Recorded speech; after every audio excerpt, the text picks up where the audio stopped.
Hello everyone, welcome to Advanced RX video tutorial. In this video, we'll be looking at Transmit Q, we'll be looking at Unbilled Rejection Q, Print Q, and Product Verify Q. So let's get started.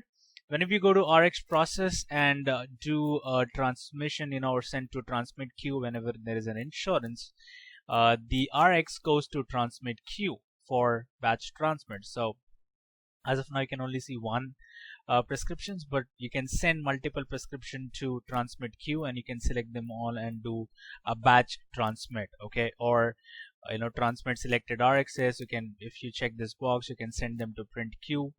You can edit it, you can print label, you can send it to RX label, log label, export it, delete the patient RXs. So this is the Transmit Q.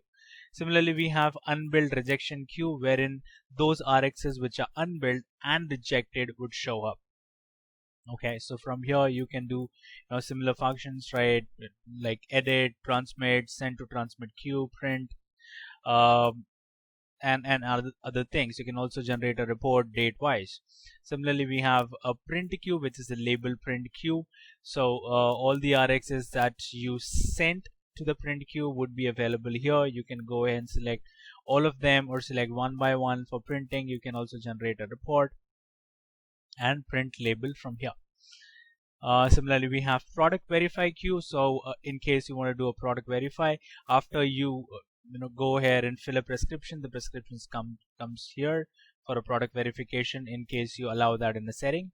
So you go ahead and just verify it, and you scan the drug. So you require a drug in order to require a barcode scanner in order to scan it. So once you scan it and then verify it, it would then be verified. So that's how you do a product verification. And that's it for today's video. We covered Transmit Q, Unbilled Rejection Q, Print Q, and Product Verify. Thank you so much. You have a wonderful day.